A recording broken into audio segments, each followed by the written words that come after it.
there's two kinds of people. Those who do low-dimensional, manifold learning for their fashion choices.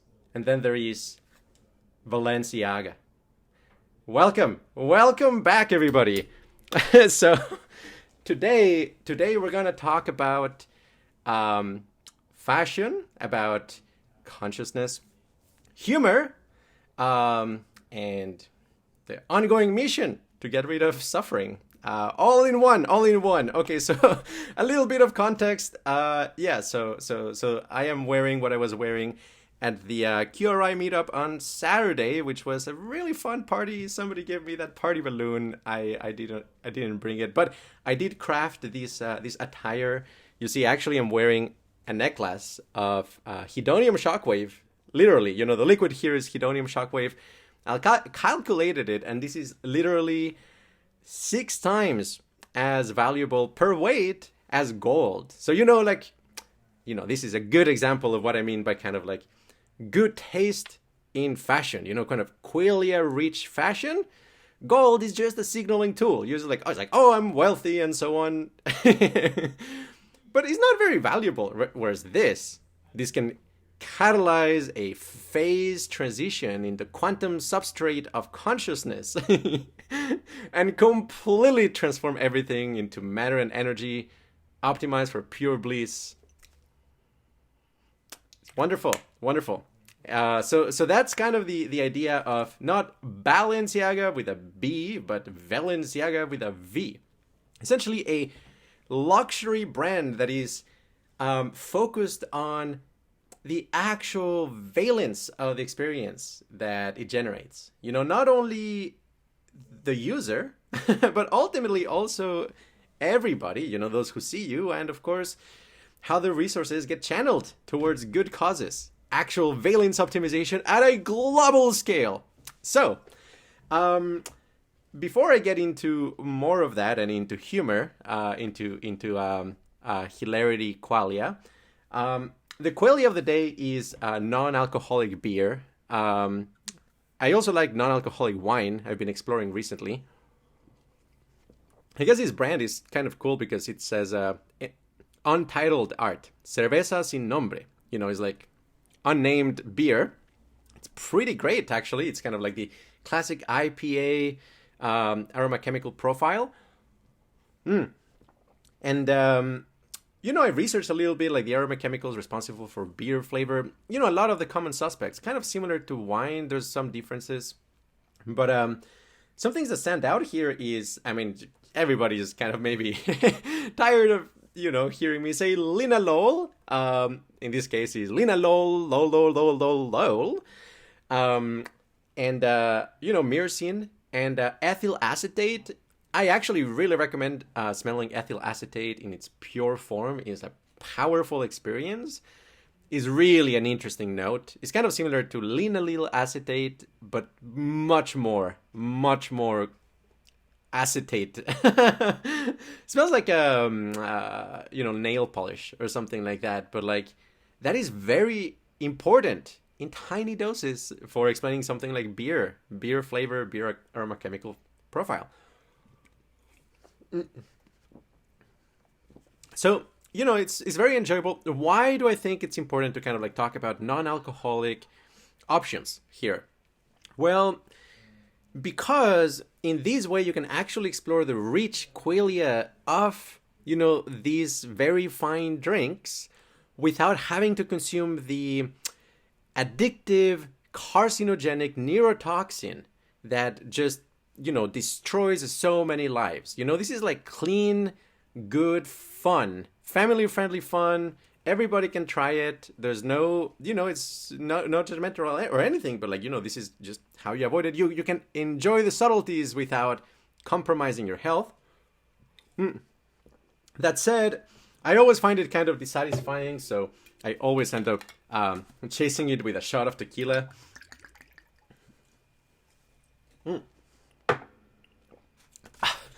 Yeah, so, well, okay. Practice what you preach. No, but seriously though, for the sake of comedy, right? I am not sacrificing my health right now for the sake of ethyl alcohol. That would be very crappy. I don't pray to the god of alcohol, but I may pray to the god of comedy, the laughing Buddha. And okay, sure, a shot of tequila is gonna maybe cost me something like 0.1 or 0.2 micromorts, but actually I'm gonna get it back on community and kind of the happiness and joy. And once in a while, it's actually fine. It's actually fine, you guys. That's another thing. I don't think it's good to cultivate kind of like the aesthetic of purity, because it's very polarizing, right? So like, I'm just not gonna say like never drink alcohol, but yeah, be aware. It is one of the ways in which you can go down, actually. Like realistically, along with something like car accident. Sometimes because of alcohol, physical altercations, and of course in the long term, like health problems. Like, no, seriously, it is up there in the things that are likely to kill you. Yeah, kind of in part of something like cancer or heart disease, which is why, in general, I would say, feel free to explore non-alcoholic options. They can be very, very beautiful. Okay, so what I'm gonna talk about. First of all, a little bit more about Valenciaga. So the whole ideology here, and I'll be upfront. I think QRI will not release like Valenciaga specifically, but it's kind of to get the flavor of it. I wrote an article about art and art from the point of view of consciousness, understanding consciousness. Very briefly, touch upon models such as like art as the exploration of the state space of consciousness, art as messing with the energy parameter, art as valence effects, and art as the negotiation between different aesthetics. How can you create a network of aesthetics that are capable of intermingling with each other and producing something beautiful as opposed to fighting with each other, right? So art conceived that way would actually, as a lens, would say fashion has some things that are cool, like surprising things. You raise the energy parameter, you're exploring the state space of consciousness, you're trying to harmonize many different aesthetics. Fantastic, good. However, it's also full of consumerism and envy, selfing, craving, suffering. And that's what I meant at the very beginning. People who are very into fashion houses, if you're a Gucci person or something like that, let's be honest, you are very superficial, right? Like just straight up, you're a superficial, not superficial person. That would be a superficial analysis. But you're optimizing for the surface, for signaling, right? And actually not a very clever or interesting or good kind of signaling, because just as ethyl alcohol is not that good of a drug, right? Like it actually leaves you kind of dissatisfied after a while. I would actually describe not the beginning, the moment you enter a fashion show or something, is like, wow, it's like inspirational. But after a while, I would characterize the texture of that qualia as some kind of like amphetamine calm down or cocaine calm down. Or meth calm down, not that I can really judge that. Definitely not like, cocaine, but, or meth. But yeah, this idea of kind of the dopamine deprivation, right? It's like, it's so dopaminergic. You get habituated. There's no reward after a while. And it's kind of a bad trip, right? It's kind of like, what am I doing here? We all look ridiculous. We're all trying to signal our wealth and status, but there's no substance, right? So it's a dopaminergic wrapper, but inside is a dopamine calm down. No, we can do better. So actually the aesthetic that I would be promoting here would be, a hedonium shockwave aesthetic. It would be let me show you, a gyroid aesthetic. It's gonna make sense in a second what I'm talking about. A hyperbolic honeycomb aesthetic. I really should have been a fashion designer in a different timeline. I'm sure I am, or a perfumist. I don't know. So, but the idea here is, yes, there is a dopaminergic wrapper to attract attention, to be able to compete in the Darwinian setting, which is necessary for team consciousness. But The inside is actually a delicious Jhanic joy. Beautiful feelings inside.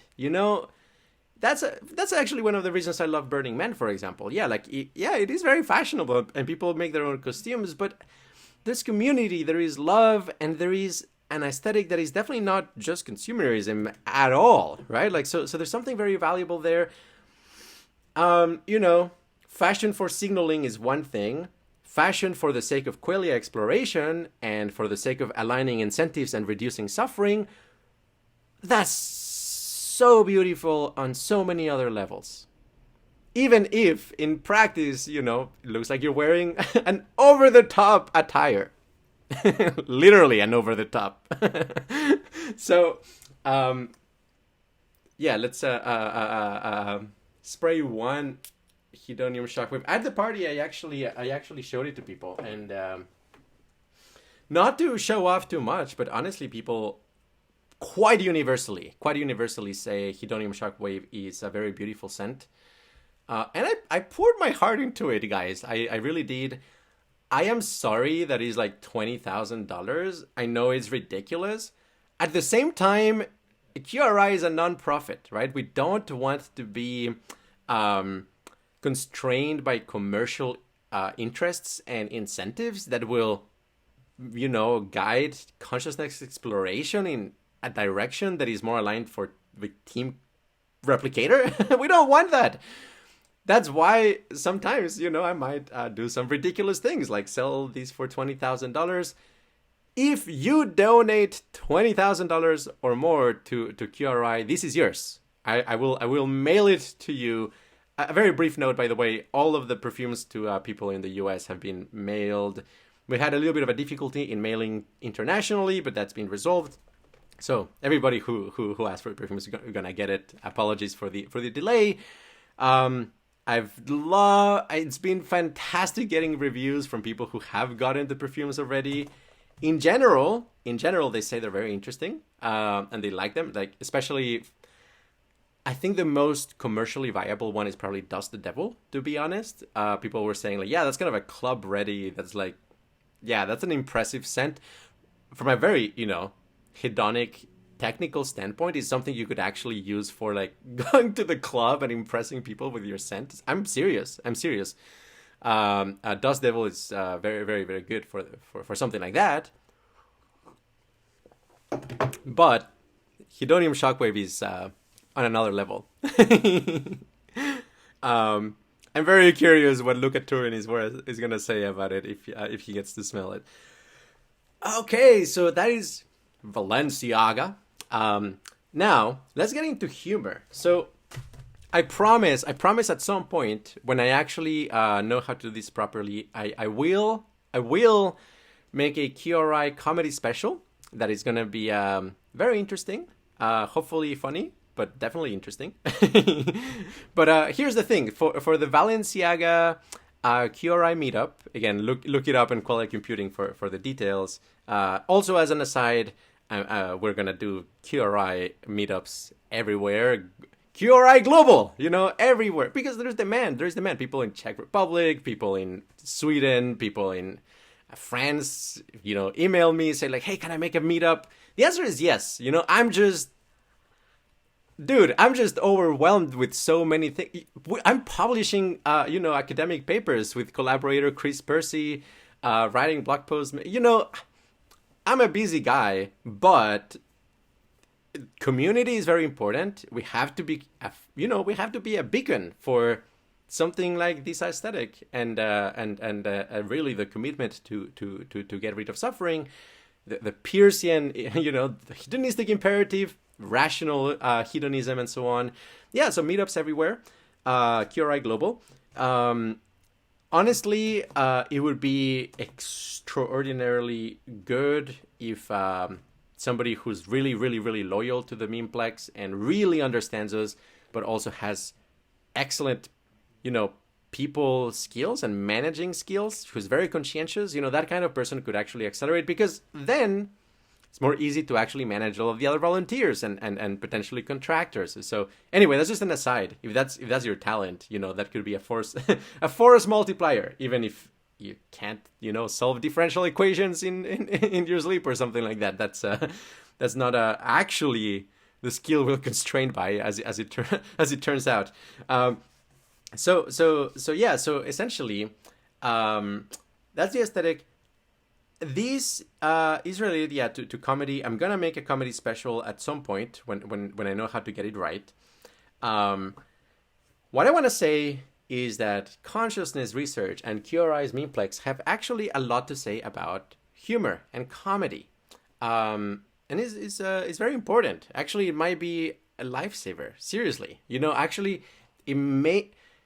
When you go to places where there's just people have no ability to laugh at themselves, usually people end up fist fighting with each other. It's a pretty common trend.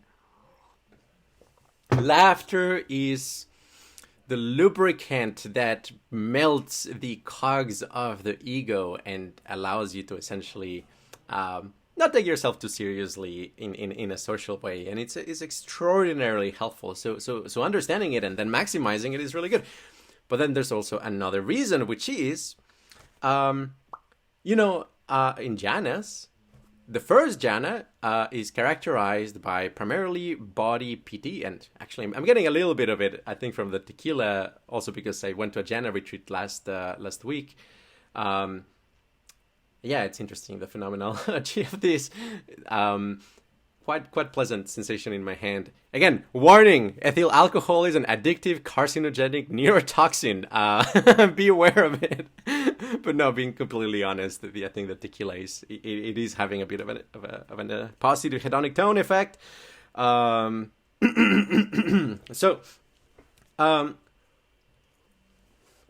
What I'm getting at is the first jhana is piti, bodily pleasure, all throughout your body, with background sukka. And sukka is happiness, joy. There are different frequencies. There are actually different. Remember, there is a correlation between the spatial structure of a phenomenal form and its vibratory spectrum.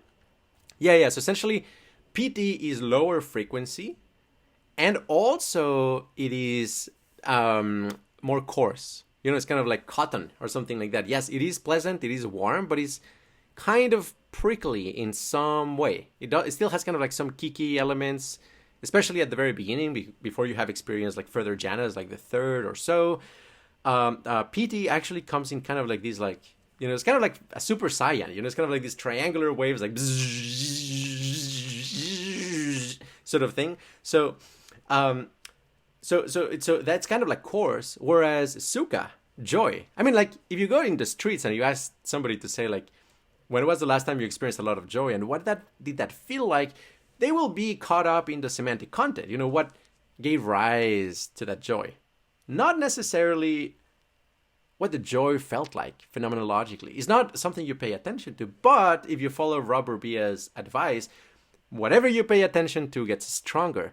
So if you can kind of like actually tune in to the sukka of your experience, then you will notice that it has some vibratory qualities that essentially map onto a kind of like more silky, more refined, less friction version of piti and higher frequency. Now, if you just experience pure sukka without piti, it kind of feels disembodied and a little bit dissociated. Really, if you want to maximize kind of like traditional conceptions of embodied hedonic tone, you want an alloy. And there's a whole spectrum of like competing clusters of coherence between sukka and piti. They're not actually competing. They can be synergistic as well, depending on what kind of meditation you're doing. But essentially, very bubbly, a very bubbly first jhana, for example, might be where there's also a little bit of sukka, right? So it's kind of like, it makes bubbles. It's like elevating it. It's kind of like less dense. So it kind of like it goes up, the energy goes up. And let's say like a sukka that has a little bit of piti will feel actually more like laughter. will be humorous. And actually, from what I've heard, it is not uncommon that when people start first exploring the second jhana, they go into fits of laughter. That's actually fairly common. And for sure, the first time I experienced the second jhana, which, I mean, full disclosure, I still have like relatively little experience with it, but I did have a couple very, very incredible, beautiful experiences, especially in my first retreat.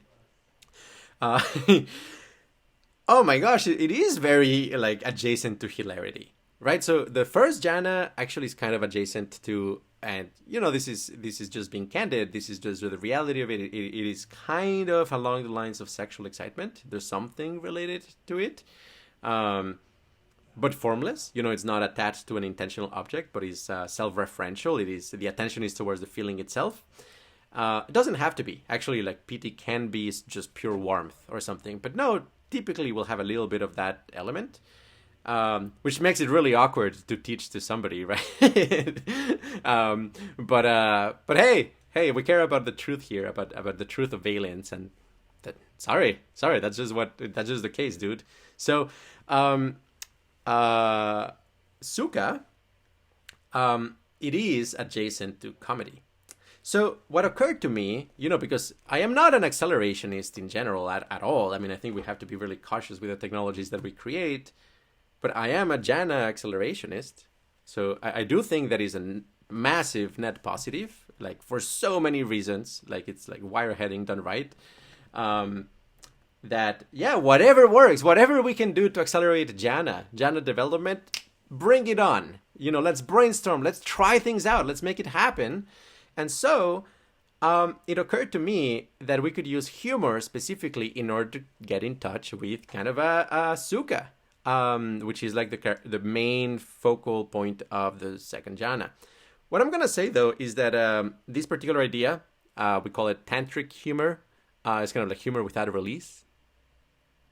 It's kind of like somebody at the party, when I mentioned that, they said something like, yeah, it's kind of like jokes without jizzing or something like that. It's just like you don't come. I mean, like,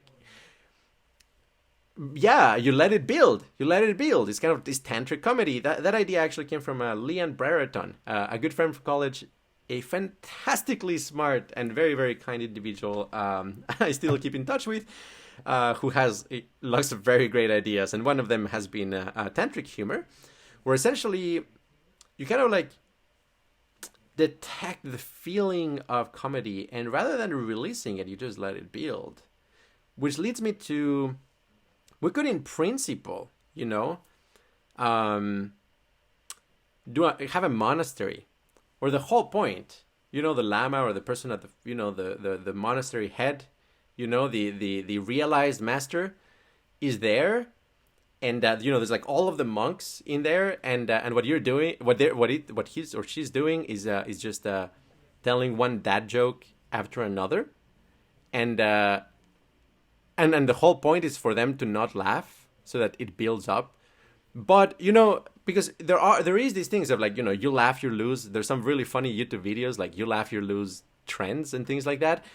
The problem, though, is that actually it's not that hard to win in a context of not laugh. The reason is that you can dissociate. You can meditate on, for example, the feeling of breath, or like a body sensation, or worse, you can meditate on like something sad, right? Like, or blunt your feelings. So that's not the point. The point is not to win the contest of who can avoid laughing, because that just incentivizes like precisely the states of consciousness that we don't care about, right? Or at least we don't want to cultivate. Instead, the whole point is to actually let the feeling of the dad joke impact you, Let the waves of hilarity go through you, but without laughing, and really focus on them. That is the delicious, joyous thing. Okay, so let's do this experiment, right? Before I proceed, actually, I'm gonna say that a friend of mine, way back from elementary school, actually, he had an aunt who was very worried of kind of like having wrinkles in her face, and so the way she would laugh was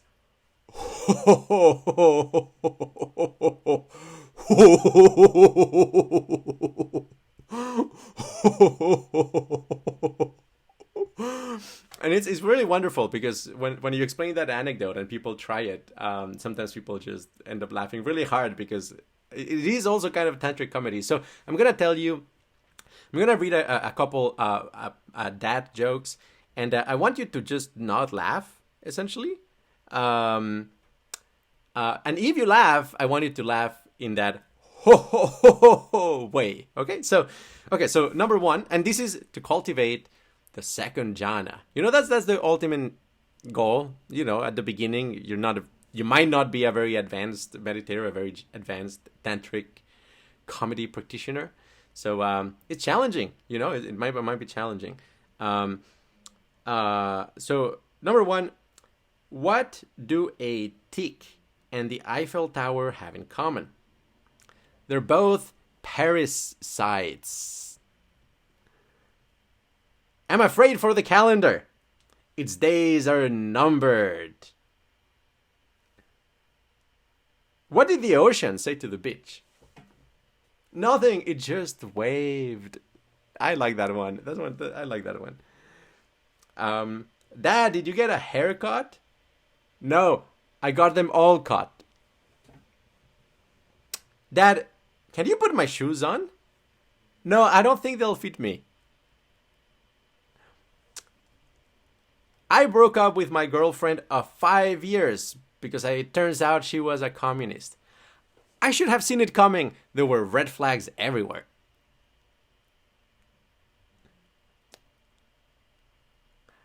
I lost 25% of my roof last night. Oof. And I think I might not be the best at the joke delivery. The meditation master would in principle be really, really good at it.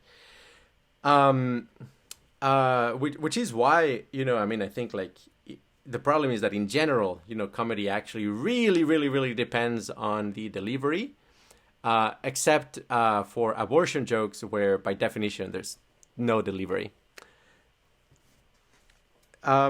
Okay, so that's kind of like a dad jokes.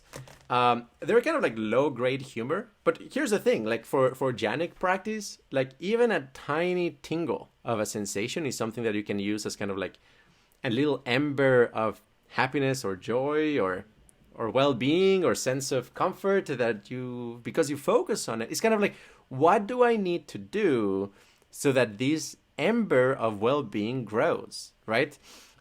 So even the dumbest, the absolutely dumbest pun in principle could be used in order to cultivate the second jhana. Well, that's my claim at the very least.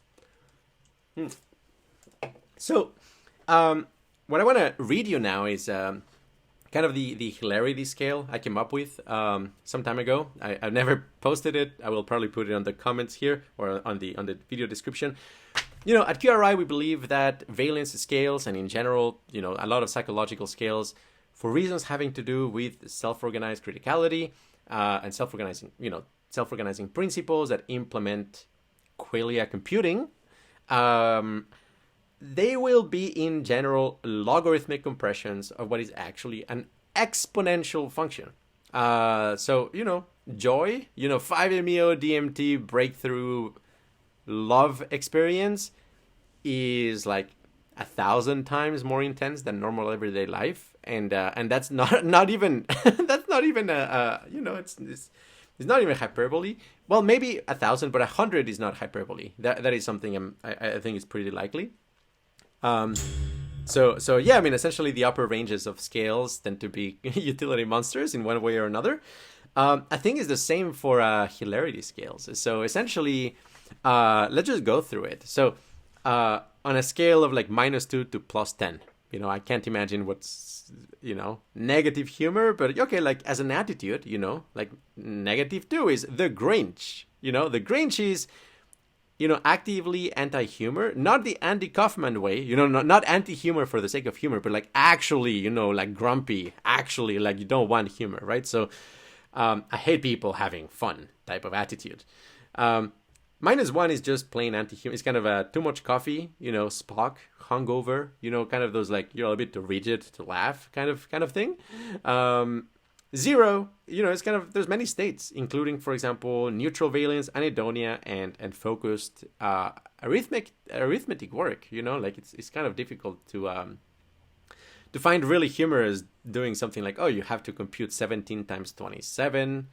Yeah, no, I mean, that's just distracting. It's not the part of the consciousness, the soul, the brain that really engages with kind of like the humor response.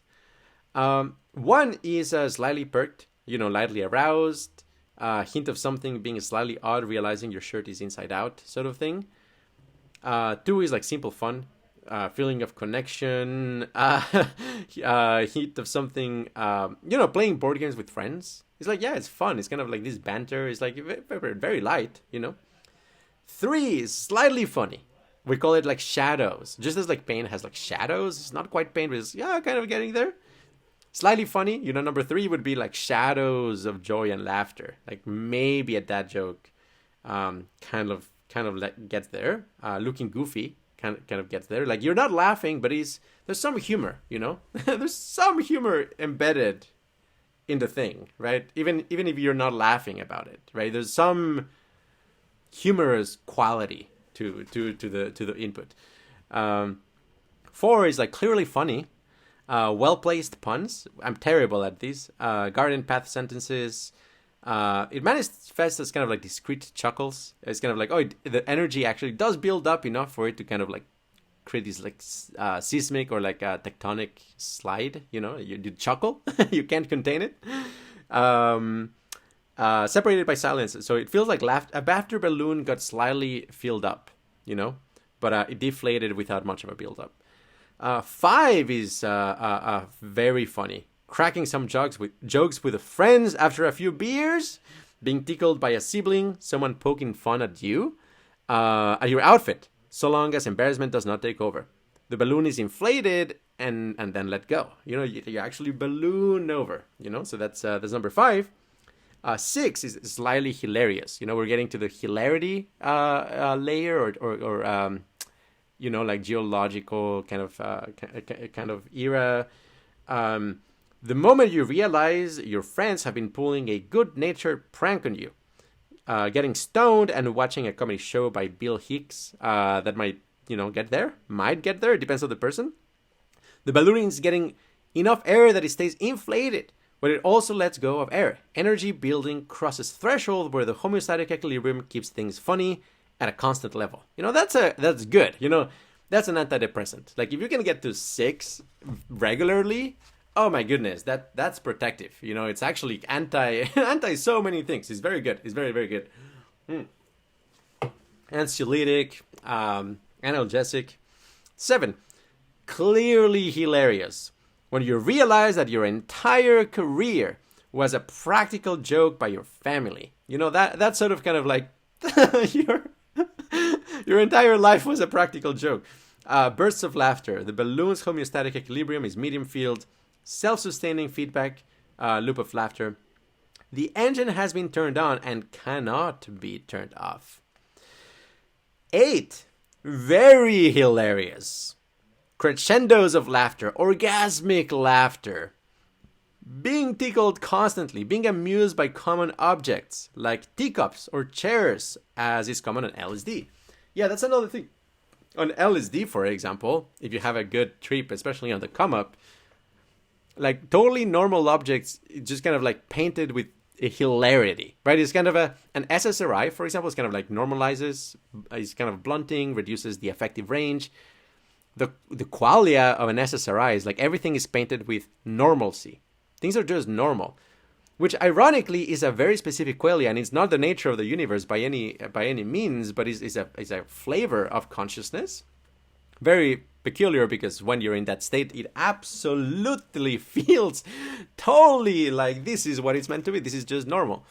It's not. Actually, it's totally arbitrary. Whereas like LSD states where essentially whatever you look at is very funny. Okay, that this is amazing that perception can work that way, right? Like a chair.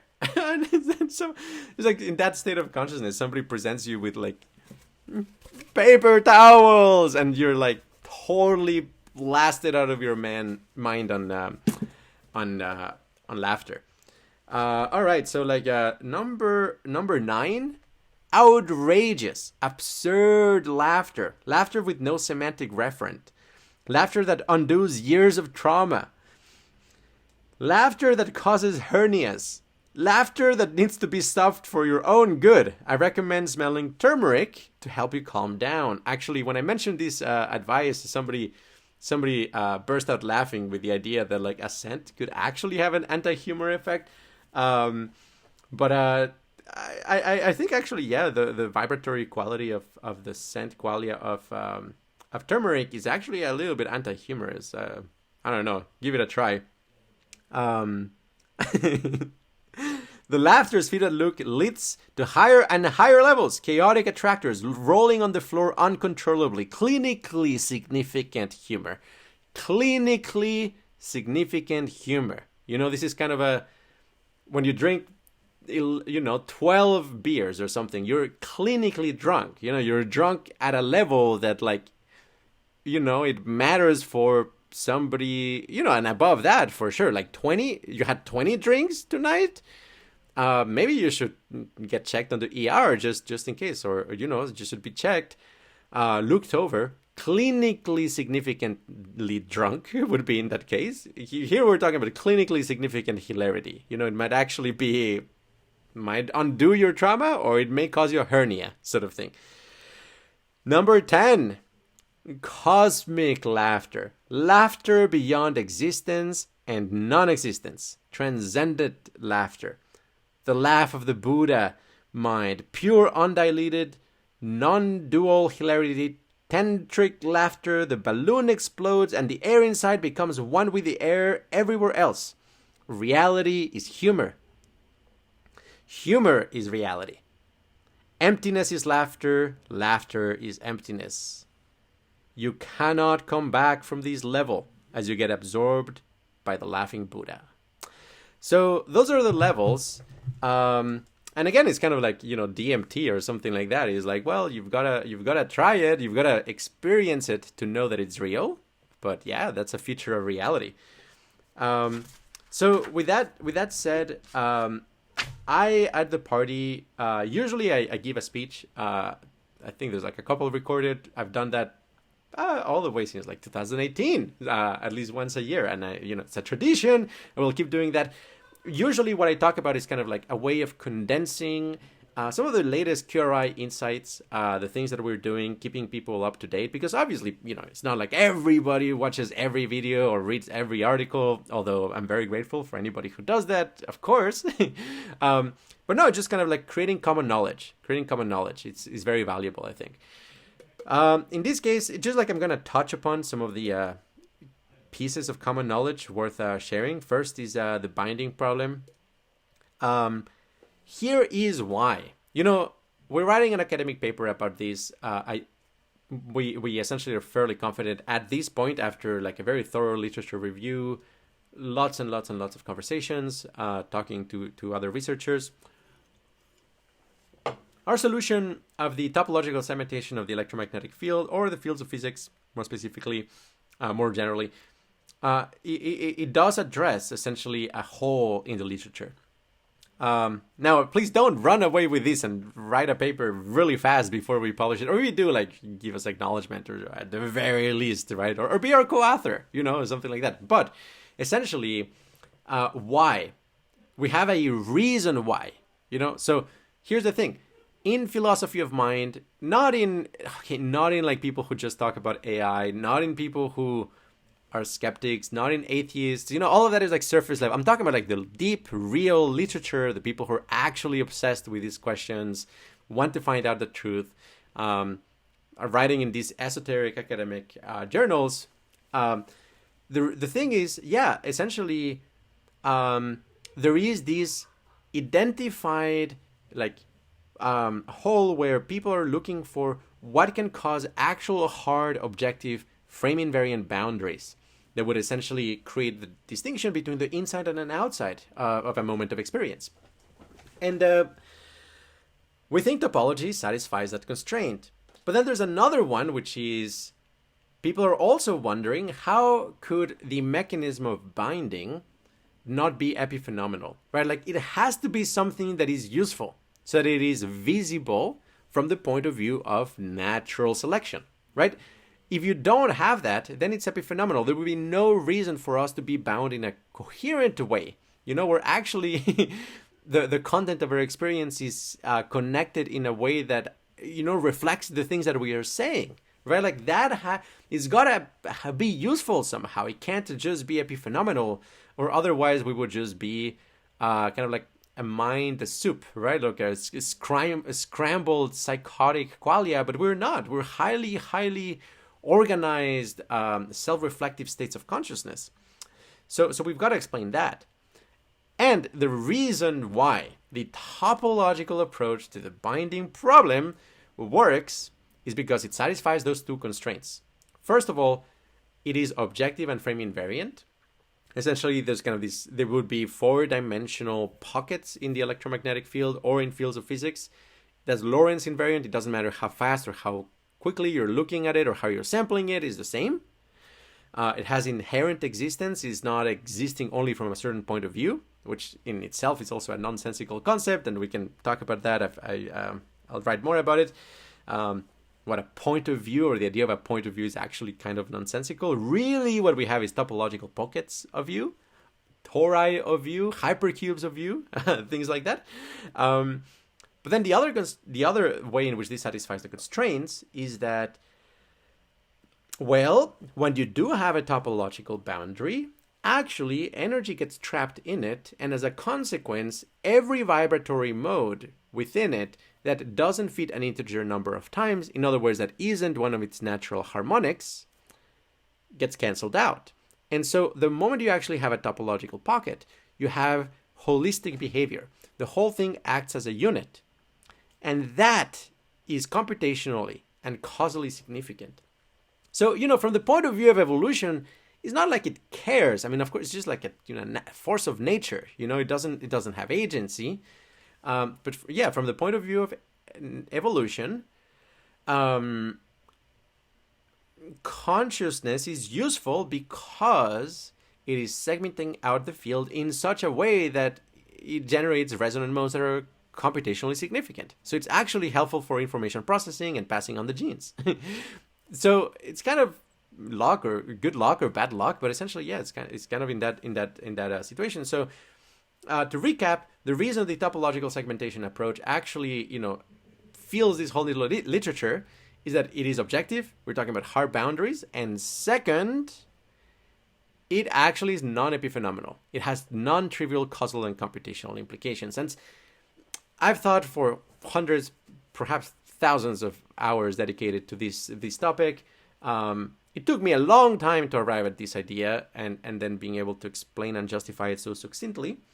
But yeah, I mean, at this point, I think I just don't know what else could work. Entanglement networks, or just plain resonance, implicit information processing, integrated information. None of those really work because they're either not objective or they're epiphenomenal. So many problems here, but the topological segmentation, I think it works. So I just generated some common knowledge there. The second one is just like mentioning the article on aligning DMT entities. I also made a video about this. Very interfaces a lot with essentially AI safety, AGI, psychosis, AI alignment. Essentially, I think it's important for the health of the community. I might write more about this. I don't want to anger anybody. I don't want to cause polarization. That's not my intention. My intention is actually quite the opposite. Remove people's defensiveness towards this topic, to understand no, actually there are some mental health risks in this. And the thing, what happens is that if you're thinking a lot about AGI and AI alignment, especially if you're kind of pretty smart, maybe fairly a strong systematizer,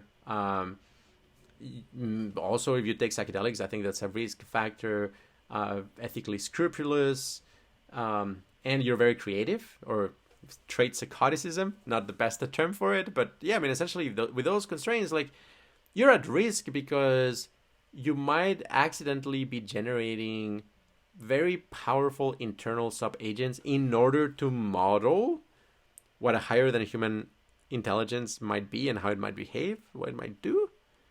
So, there's a component of like the intellectual modeling of it and the information hazard handling of all of that, and all of that stuff, which in principle, can be done with no problem. Well, there's still a lot of incentives that need to be aligned to do that properly, but then there's also when you do that work with the human hardware, as a side effect, you end up generating a bunch of sub-agents that may actually be very negative for your mental health. And yeah, such a thing as AGI psychosis is very, very real. It happens to people. I think we should be open about it. I don't think, what I generally say goes in that direction. It's not the topic I talk about.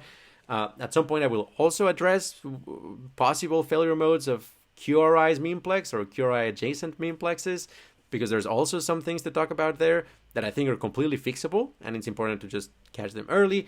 To give you a sense of these, I've talked a lot about open individualism. In general, I think it's very good, very important. The belief that we are all one, or there's like a oneness to everything. But yeah, that also can have like some unpleasant qualities. And again, I've never denied that. In qualia computing from the very beginning, added warnings. I have talked about that. I've made videos about how to avoid it, and I actually think it's completely fixable. It's not inherent, it's not necessary. It's not unavoidable at all. But it happens, and therefore, yeah, we should be able to hopefully help whoever's struggling. But yeah, that said, AGI psychosis, I think, is going to be much more mainstream because of what's going on in AI.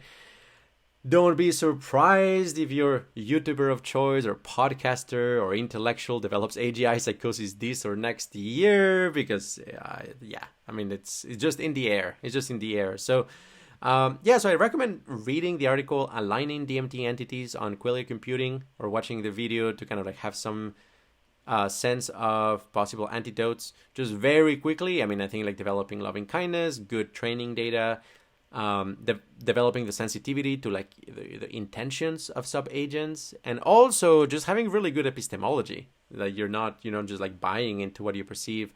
All of those are really, really, really healthy.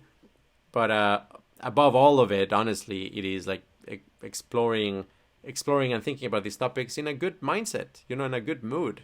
Because like a bad mood is actually the biggest of all of the risk factors for like negative subagents, which is why, among other things, I think actually fixing the global hedonic tone is primarily the best way to reduce existential risks, which is its own rabbit hole, And then the third one is Jhanas. I think even like before, at last year's party, I hadn't gone to a Jhana retreat. I'd been meditating quite a bit in that space. But now, this year, I've gone to 2 Jhana retreats. I highly recommend them. I'm going to do many more, hopefully, throughout my life. If my health is good, if I can focus on it, of course, yes, I'll keep doing it. But yeah, essentially, there's so many insights there. Especially on the video, I still have to do the write-up. It's a very big topic. But essentially, yeah, like this whole idea of the attention heads, the HTML, CSS, and JavaScript of your consciousness, and good vibe theory, all of that, I think, is really helpful for the sense-making of what Jhanas are and how to accelerate it. It's kind of tricky, so I'm not going to really go into it. But essentially...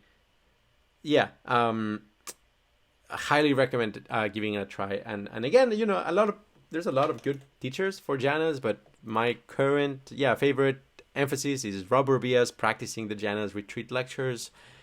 Even if you're not on retreat, I would just listen to them. Just very good, very good. And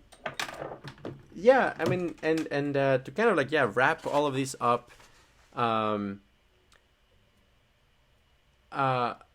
this is very sad. I'm gonna say something very sad in contrast to everything that I've said. Um, we're gonna talk more about this. This is somebody really dear to us at QRI, who is very close to our heart. Recently took their own life because of severe, intractable chronic pain. This is actually the second person. This is from fibromyalgia. It seems like it was fibromyalgia. Second person I'm aware of, or like I've talked to, who's taken their own life because of fibromyalgia. The pain is really bad, and so a lot of people have said like, hey, why do you care so much about suffering? Why do you care about preventing things like cluster headache? Why do you care about that? Not many people care about that. And the truth is, it was kind of a mixture of valence realism and open individualism. But now it's personal, and I think, just like the thing is, like, I don't think it really should matter. I think if you have like very high ethical integrity, you're well aligned, what matters. It should not matter that somebody in your life is suffering, right? Like it should not matter if you've ever met them, because it's equally real, is just as real. It's just as real. But of course, at a human level, actually, yeah, it is more motivating. And again, all of these ridiculousness, I am kind of a, tend to be a pretty happy psychedelic leprechaun. Somebody said the way they described me. There's a lot of that for sure. And a lot of what QRI is trying to get at is like figuring out ultra blissful experiences like Jhanas. They give you reserve. They prevent burnout. The reason I can do this, despite like very bad news, is reserve. The Jhana retreat built up some reserves. I'm not how Robert Bia would describe it, like tired, wired, and burnt out. Whereas, when I wrote Logarithmic Scales of Pleasure and Pain back in 2019, I was pretty close to burning out because of being exposed to so many, interviews and analyses of people who suffer a lot. I thought it was my sacred duty to help. So I was ultimately happy to do it, very proud of pushing for that work. But, don't do something where you push yourself so hard that you just have like a couple years of effective work, right? Like, you've got to build reserve. And so essentially, even from a purely suffering minimization perspective, bliss maximization, good, healthy bliss is very good. It's very important. It actually creates a platform that provides the ability, the resource and the reserve to do the very deep work. Sometimes when I say is like, if you're going to go down to hell to save souls, metaphorically speaking, make sure you yourself are really well. You're very happy, you're harmonized, you have a cover, don't do it where you're like in a terrible mood, because that's just going to make it worse. You don't want to be a victim of it, because then not only you're not going to be effective, you're going to be a burden for the community. I don't like to say it that way, but it's counterproductive, essentially. So essentially, like, that's what I love about like the Brahma Viharas, metta, compassion, sympathetic joy, equanimity. They're not just, selfish hedonism. They're not cocaine. They are bliss that is in alignment with solving valence, with reducing suffering. Again, something like Valenciaga, however ridiculous it may be, because it obviously is, it has this very, very, very, very serious component, which is aligning the attractive good qualities of consciousness with the reduction of suffering at a global scale. And yeah, so with that in mind, let's not get depressed or going in any spiral. Now I'm actually gonna have a little bit of non-alcoholic gin to finish this up. It's actually very interesting flavor, but this is to cheer the person who recently passed away. We're gonna talk more about that, but yeah, in his honor.